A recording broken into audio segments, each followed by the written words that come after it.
Ladies and gentlemen, have you ever wondered how low greed can push the people you love? I'm going to tell you the story of my daughter, Angela, who, while I was unconscious in a hospital bed recovering from emergency surgery, sold my home out from under me. You might think that's the cruelest part of a lifetime of love, sacrifice, and raising her alone, only for her to treat me like garbage and discard me when I was vulnerable. But that wasn't the worst part. The worst part was that she thought I was a poor, helpless old widow who would just accept it. Most people believe that when you are betrayed by your family, you lose everything. But what if I told you that my betrayal was actually the beginning of my freedom? Angela sold my house. Yes, but who bought it left her speechless. There was a secret she didn't know. I had been a widow for 6 months, still reeling from the death of my husband, Robert. But Robert, my dear Robert, had always been a man who planned ahead. I discovered that he had left me an enormous fortune, legally protected and completely hidden from our greedy daughter and her worthless husband, Edward. In this video, I'm going to break down the cold, calculated way Angela betrayed me while I was fighting for my life, and the incredible poetic justice I served when she realized exactly who bought the house and why. Trust me, you need to stick around until the very last sentence. I had been rushed to the hospital with acute appendicitis. It was fast, scary, and painful. Angela was my emergency contact. She arrived looking concerned, kissing my forehead and saying, "Mom, don't worry, I'll take care of everything." Those were the first lies. While I was doped up on pain medication, she convinced me to sign a pile of papers. She claimed they were standard hospital forms.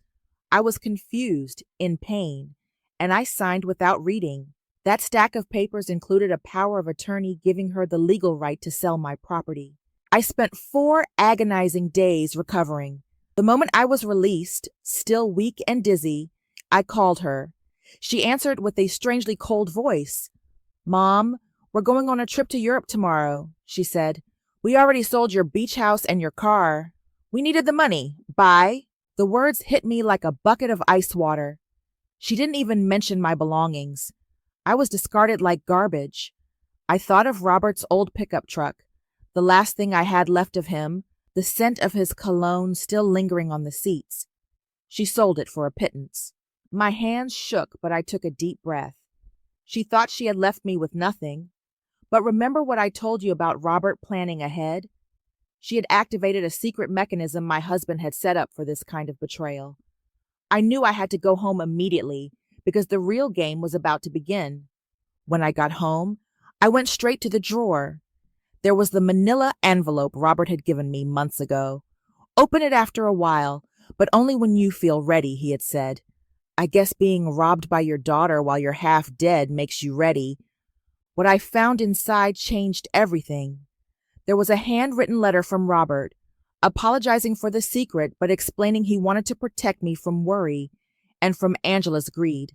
Then there were deeds and bank certificates. We didn't just own the beach house. Robert had invested years ago. We had 6 other properties. I was the sole heiress of a company. He had set up a company that owned a motel, several city houses, and the 20-story apartment building where Angela and Edward lived. Robert had been a bus driver for 40 years, but he was a genius investor who had multiplied our savings in silence. She thought she had taken my only asset, leaving me homeless. But in reality, she had kicked me out of one house while I owned the roof over her head. She even deposited 30% of the sale price, thinking it was a mockery. This wasn't about the money. It was about the ease with which she betrayed me. I called Mr. Peterson, Robert's lawyer. He confirmed that the sale of the beach house was illegal because Angela, despite the power of attorney obtained through deception, had no right to sell Robert's share without my consent. I told him, "I don't want to proceed with legal action against my daughter. I want to do this another way."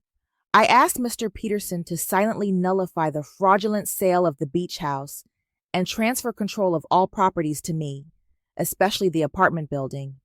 He looked confused, but I insisted, "No one must know I'm behind this, at least for now." For weeks, I lived a double life.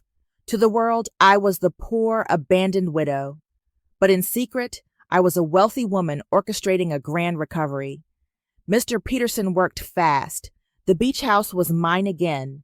I just had to wait for Angela and Edward's European disaster to strike.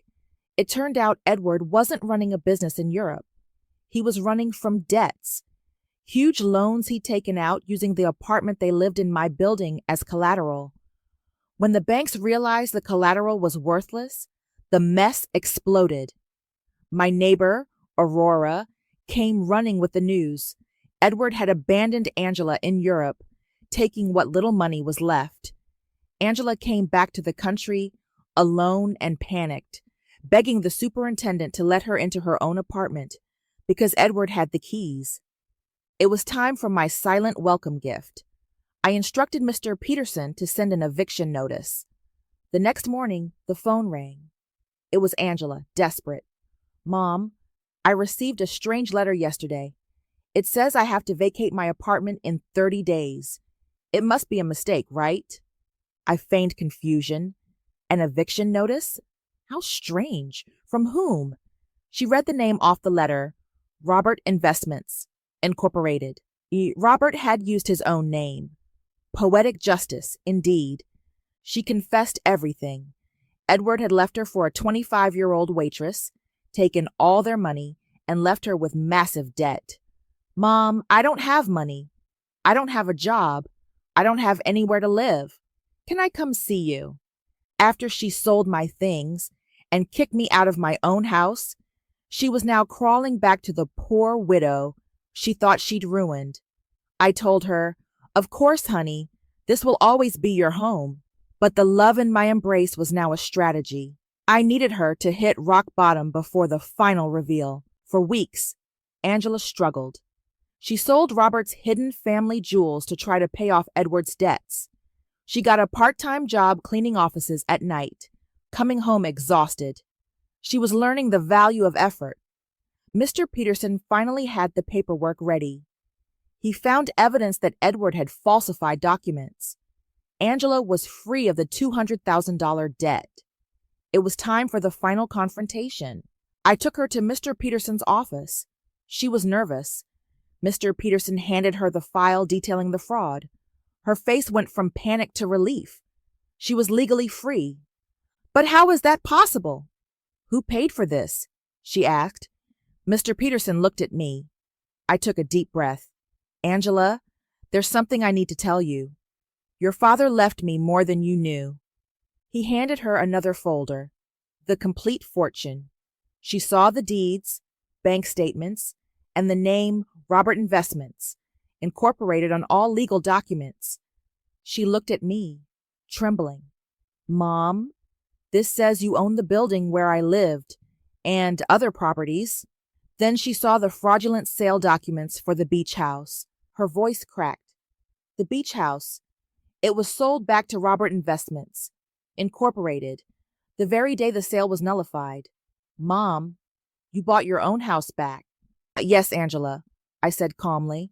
"I got it back. In fact, I owned it the whole time. The fraudulent buyer sold it back to the rightful owner, me." Her face went pale. "You knew all this, when I came back crying every night?" "Yes," I replied. "I let you suffer because you needed to learn something you couldn't learn any other way. What you took from me wasn't just money. It was dignity, love, and trust." She broke down. These were tears of understanding, not pity. She realized she had betrayed a mother who was not only willing to save her, but had waited for her to be worthy of that salvation. I hadn't saved her by giving her money. I saved her by letting her learn to save herself. Angela was free of debt and had access to untold wealth, yet she chose to keep her night cleaning job. "It's not a punishment, Mom," she said. "It's a way to remember who I was and who I want to be." She learned that true wealth comes from honest work and respect. She went back to school to study social work, realizing how many people were struggling without resources. My betrayal, the stolen house, and the hidden fortune had transformed her from a spoiled, calculating daughter into a compassionate, mature woman. She summarized the lesson perfectly. True love isn't the one that tells you what you want to hear. True love is the one that teaches you what you need to learn, even when it hurts. Robert's plan had worked. I hadn't saved her by solving her problems. I'd saved her by allowing her to grow strong enough to solve them herself. So, my daughter sold my house while I was in the hospital, thinking she had left me penniless. She was left speechless when she realized the company that bought it back was owned entirely by her supposedly helpless mother. We won back our dignity and rebuilt a relationship based on respect and love. True love never has a price, and freedom is never too expensive. If you're still with me, thank you. What would you have done in my place?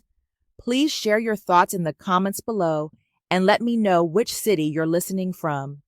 If you like the story of my revenge and redemption, please like the video and subscribe to my channel. Many more stories are waiting for you. Until next time, this is Auntie Sage.